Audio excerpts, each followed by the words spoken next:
pour échanger autour des sujets qui font l'actualité. Et bien sûr, nous on va parler à présent de ces microbes. C'est pas une nouvelle actualité au Cameroun. Il y a quelques années, ils ont surgi de nulle part.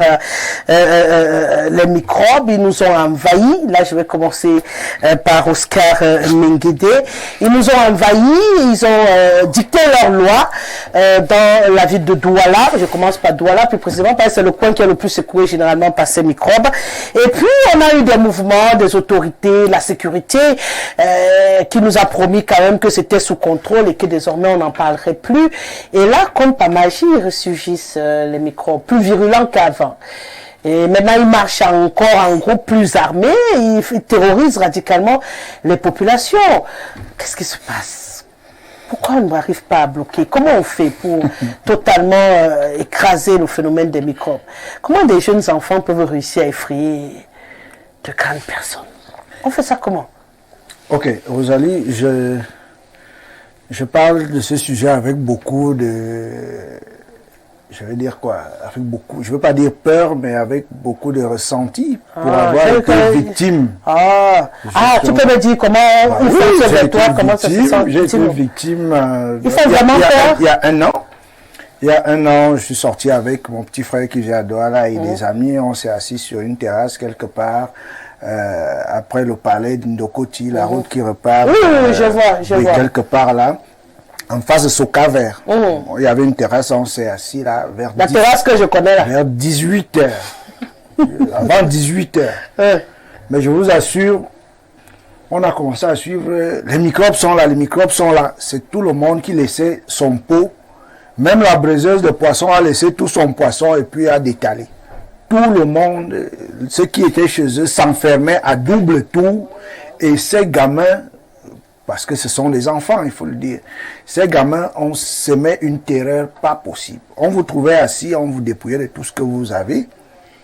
Si vous avez la malchance de n'avoir rien, c'est un coup de couteau que vous pouvez recevoir. Donc, et vous voyez à quel niveau, en plein centre-ville, un quartier résidentiel où justement qui allie justement promiscuité, grand banditisme et tout ce que vous pouvez imaginer, mais également un quartier où le camp militaire est juste à côté, parce que le camp militaire n'est pas loin de là. Je crois qu'ils sont à PK10. Pour ceux qui connaissent Douala, ils sont pas loin de là, donc à un jet de pierre de cet endroit.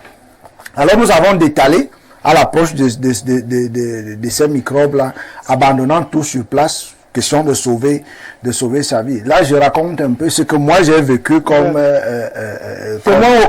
témoin oculaire de ce mouvement. Et à l'époque, justement, il y avait, le phénomène était très récurrent à Douala. L'année dernière, c'était d'un quartier à un autre, et c'était unstoppable. On n'arrivait pas à arrêter parce que les éléments de sécurité publique ne savaient pas où et à quel moment ils allaient frapper. Ça fait que ça remet au goût justement du débat la fameuse question des drogues, l'utilisation des drogues, parce que justement ils agissent sous l'effet des stupéfiants.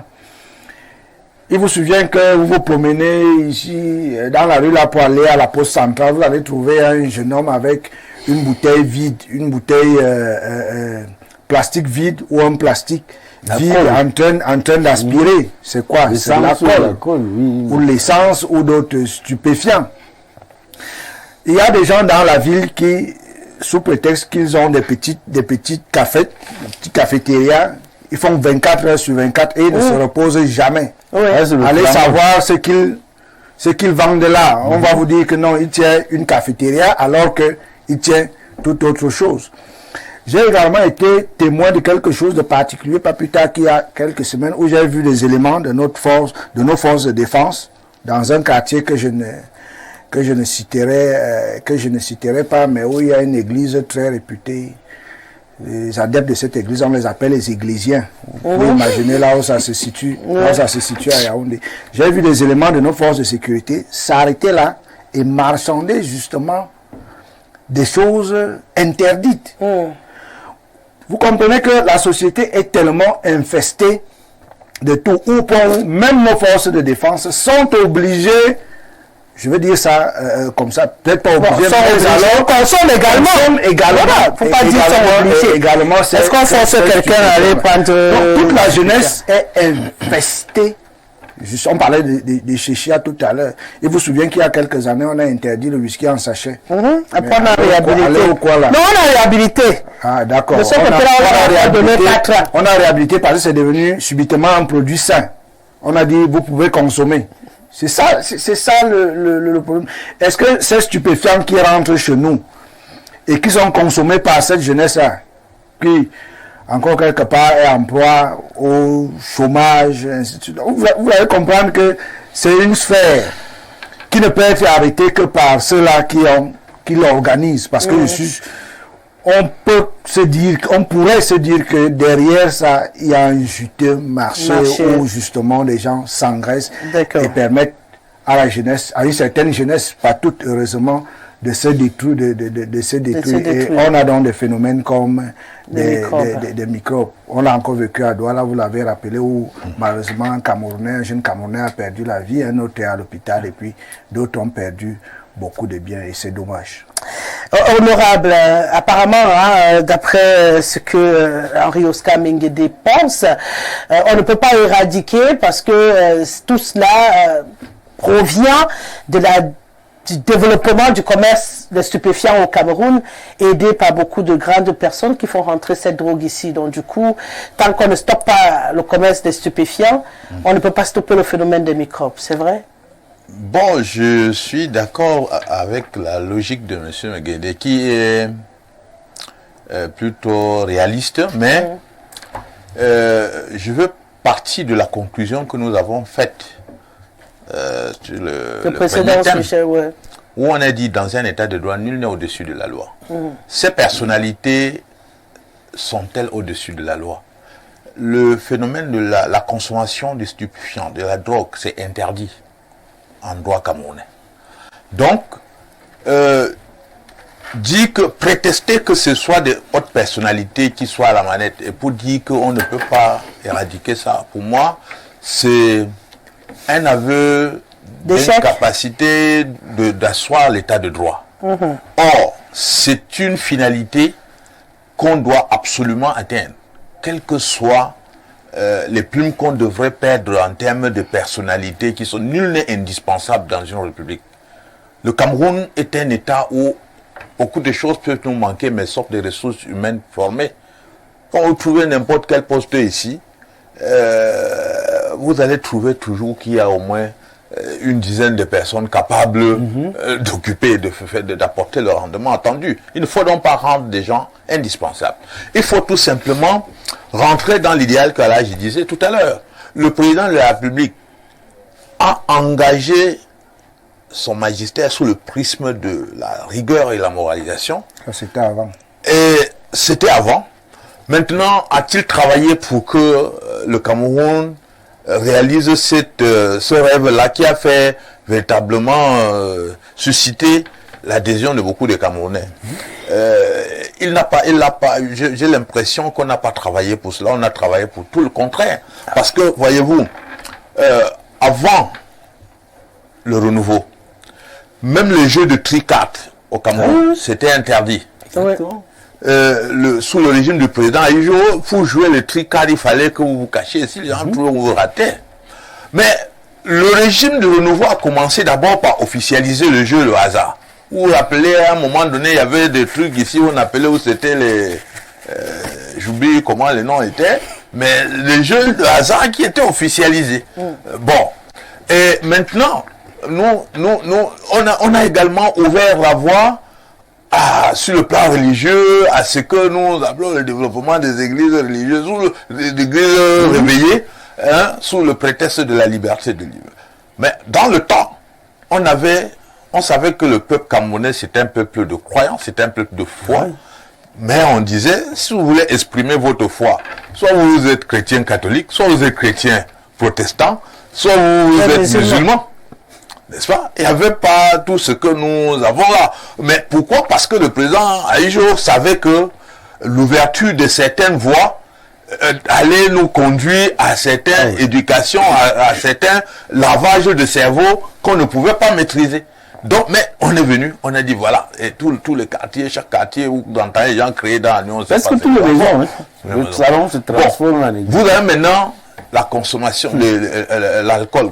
Il faut également mettre l'alcool dans le régime de la drogue. Hein. On consomme l'alcool, le vin de l'alcool va aussi. C'est comme ça. Mais regardez ce qui se passe. Il est difficile d'obtenir une licence pour l'ouverture d'une boutique d'alimentation que l'ouverture d'un débit de boisson, de boissons alcoolisées. Même dans les périmètres des établissements scolaires, on voit... C'est fait à dessein. On voit les bars. Et donc, moi je pense que c'est fait à dessein, comme M. Meguede dit. Et on arrive à des trucs comme des chichas et tout ça. Donc, phénomène particulier des microbes. Il faut le dire, le nom de baptême microbe, c'est, je crois, ce sont nos forces de l'ordre qui ont dit ça. Moi, je l'ai vécu, je peux faire le même témoignage, cette expérience ici, à Mokolo. Où le soir, autour de 17h30, 18h, je me retrouvais Santa Lucia, je vois comment les femmes qui attendent les voitures, vous savez, à ce niveau-là, il y a une masse de personnes qui attendent les voitures, soit pour aller au Yoma, Bankol, Bisson ou au centre. Et je vois les femmes courir, des gens perdre leur sage. Mais qu'est-ce qu'il y a? Je vois donc un groupe de jeunes avec les machettes qui attrapent, ils tapent tout le monde. Mais vous savez, à ce niveau-là, il y a un poste de police qui est là. Commissariat. Il y a le commissariat le commissariat central qui est là-bas, bon, qui n'est pas loin de là. Et il y a également un poste de police ici, là, même en face de là où tous ces gens agissaient. Et je ne comprends pas. Je crois qu'il faudrait qu'on pousse l'analyse beaucoup plus en profondeur que ce que nous sommes en train de faire ici, pour voir si derrière ce phénomène, il ne se cache pas un projet machiavélique de contrôle de pouvoir au Cameroun, de prise de pouvoir, pas de voie autre que la voie démocratique. Et qu'on est en train de tester. Et qu'on est en train de tester. Et il faut qu'on puisse vraiment analyser ce phénomène pour comprendre comment ça se prospère, qui est derrière. Ces jeunes ne peuvent pas spontanément, sur le cours de la consommation personnelle de la drogue, se rassembler, s'organiser, agir avec succès comme ils font là. Il faut bien qu'on analyse ça. Et je crois, nonobstant les efforts de faire de la police une police républicaine citoyenne, alors suffisamment au service de la protection des citoyens, comme M. Bagagele est en train de faire, il ne peut pas mettre la police devant chacun dans tous les quartiers au même moment. Bon, donc pour éradiquer ce phénomène, il faut, qu'on rentre dans le respect de notre loi. Le respect de la loi en contrôlant l'entrée de la drogue au niveau de la frontière, c'est-à-dire le port, les aéroports doivent être suffisamment contrôlés. Et nous sortons d'une visite parlementaire au port autonome de Douala.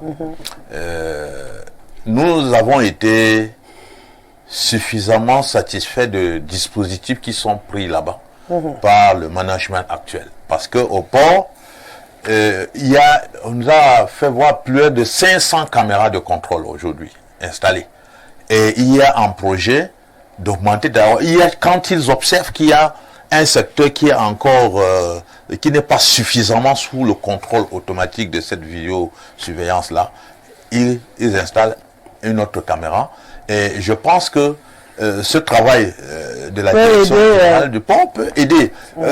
Parce que parfois, on accuse des personnalités, alors que c'est des agents qui rentrent dans une sorte de complicité, dans une chaîne qu'on ne maîtrise pas, et ça échappe aux dirigeants. Si on prend ces mesures qui sont prises au port autonome de Douala, dans tous les aéroports, de manière à ce que le contrôle automatique soit systématique, je crois que ça réduirait le phénomène de trafic de drogue sur notre terrain, mais il restera maintenant qu'on contrôle le trafic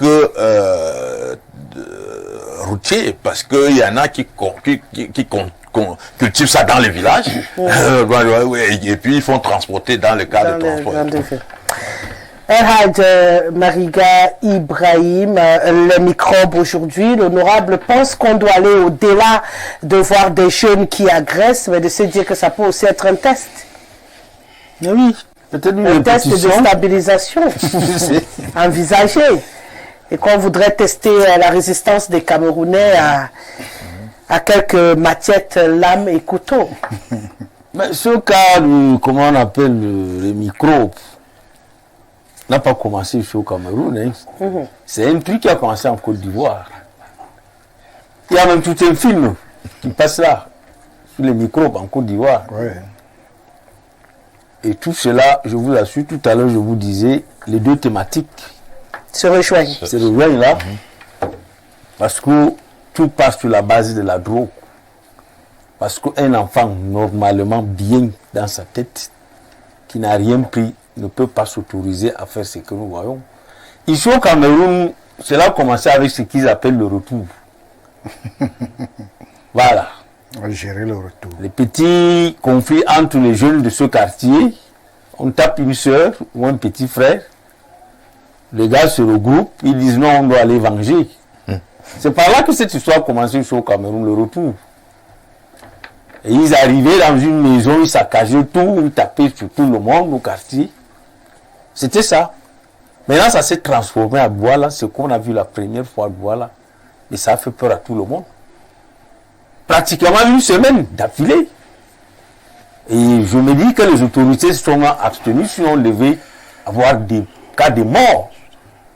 Si déchargés sur ces enfants, ils ont su, n'est-ce pas, quelque part encadrer, interpeller ceux qui peuvent interpeller. Mais je me posais la question, est-ce qu'on a su exploiter véritablement ces enfants pour comprendre de quoi il s'agit? Parce que d'où l'inquiétude, n'est-ce pas, de Honorable tout à l'heure. Est-ce que ce n'est pas des enfants qu'on envoie comme ça pour voir comment une population peut agir? Face à ce type d'agression. Oui! Parce que rien ne s'explique. Vous avez que des groupes des enfants dans une ville. Et on sait où ce garçon c'est le groupe. Dis-moi la proposition que je pensais depuis que j'ai vu les deux thématiques. C'est bien, on a la police, on a la gendarmerie. Mais quand nous voyons dans des pays développés, je vous dis, il y a des corps d'élite. On les forme uniquement. Pour traquer les microbes. Traquer, n'est-ce pas, la drogue. C'est-à-dire, quand vous voyez comment ça se passe, Honorable a dit tout à l'heure, c'est bien beau, les caméras. Mais je vous assure, quand vous voyez, pour ne pas, sans publicité, il y a deux chaînes là qu'on appelle Planète. C'est des chaînes que j'aime suivre, n'est-ce pas, des documentaires. Quand vous voyez ce corps-là, formé, c'est-à-dire, quand il prend un téléphone comme ça, et il y a des chiens renifleurs, vous comprenez? Pour la détection de la drogue. Rassurez-vous maintenant au Cameroun. Quand vous voyez, mais nous on ne les voit pas. Mais si vous êtes obligé de les voir. Parce que les opérations, derrière vous les verrez. je vous dis que la drogue, c'est pas ce que nous voyons à la consommation quand les enfants, on va les pourchasser, non. Oui, ça, Il faut mettre de gros moyens avec des corps d'élite, uniquement formés pour ça. Là, on pourra s'en sortir. Ils sont, parce que c'est les gens qui travaillent généralement avec la douane. Donc c'est les éléments même de la douane qui sont formés pour ça, pour la détection. Donc il faut arriver à ça. Et ce problème de la délinquance, justement, il faut vraiment s'inquiéter. Parce qu'on peut utiliser les jeunes comme ça pour arriver un jour, n'est-ce pas, à une catastrophe qu'on ne peut plus contrôler. Des jeunes drogués ou des potentiels objets entre les mains des manipulateurs, des microbes? Rosalie, bon, avant de vous répondre, je rends d'abord la politesse à mes camarades du Fonds de solidarité de Yaoundé 7, les Amazones du maire Essomba, je vous adore. C'est la première fois que j'entends monsieur le maire. Oui, ça n'arrive pas, c'est une exclusivité. De prendre parole et puis une politesse. Mais alors, je voudrais dire une chose. Je voudrais d'abord assurer à mon camarade Ibrahim. Que Ibrahim, que les diptyques regard et moralisation restent d'actualité. Il n'a jamais été négligé. Je voudrais également lui dire que poser la question comme ça de manière vague, que le président Paul Biya va laisser quoi au Cameroun? Non, c'est tellement, il a laissé tellement de choses au Cameroun. Vous savez, le Cameroun n'est pas le seul pays où on vit l'insécurité. Et j'aurais le dit ici, là, que le mot microbe, même d'ailleurs, dont nous sommes en train de débattre aujourd'hui, n'a pas son originalité camerounaise. Microbe vient de la Côte d'Ivoire, c'est à l'issue de la crise post-électorale qu'on a commencé à subir les exactions d'un groupe de jeunes armés et tout ça qui créait la frayeur partout sur les rues en Côte d'Ivoire. Et comme nous sommes très forts pour adopter au Cameroun, nous avons très vite adopté aussi au Cameroun en leur attribuant, n'est-ce pas, ce fameux nom de microbe. Maintenant, je vais également dire ici que moi, contrairement peut-être à ce qu'on pourrait se retrouver dans certaines oppositions d'idées, je ne suis pas de ceux qui pensent qu'il y a forcément quelque chose derrière et qu'il y aurait, n'est-ce pas, une recherche ou une conservation du pouvoir ou déjà, non. Parce que ces jeunes-là, ces microbes-là n'osent pas aller entrer dans une gendarmerie ou bien aller là-bas à étudier pour agresser la GP à la recherche du pouvoir. Le pouvoir ne se cherche pas derrière les pauvres femmes qui rentrent du marché. Bon, quand j'ai fini donc de dire cela, je dis non. Le phénomène d'insécurité, nous pourrons rechercher les causes de gauche à droite, aller même jusqu'aux frontières, encore moins que jusqu'aux frontières même. Ce n'est pas forcément la drogue qui vient de l'extérieur, qui crée, qui rend, qui est consommée par nos jeunes. Quelqu'un a parlé tout à l'heure de l'alcool, et on en cultive même dans des zones cachées. Le cannabis et tout ça là, ça ne vient pas de l'extérieur. Donc, le phénomène de la drogue se fabrique même dans les maisons. Donc, si on veut carrément aller tout simplement faire la sécurité au niveau des frontières pour attendre que la drogue n'entre pas et qu'on a sécurisé le pays, c'est qu'on est à côté de la plaque. Alors, je dis tout simplement que nous avons là de laisser le problème là où il est là. Nous, population, nous sommes les premiers à être interpellés parce que nous vivons une complicité passive auprès de ces microbes. Nous venons de traverser un sujet aujourd'hui où nous avons parlé du FEMUS avec ce que j'ai dit qu'on a dit ici qu'ils pourraient être les éléments du BIR qui garderaient là-bas et que nous nous trouvons aujourd'hui en train de dénoncer. Il n'y a que moi sur cette table qui n'ai pas témoigné avoir su que c'était les éléments de BIR qui gardaient là-bas. Moi, j'ai tout simplement dit, j'ai suivi que ça aurait dû. Mais par contre, tout le monde, il faut bien goûter.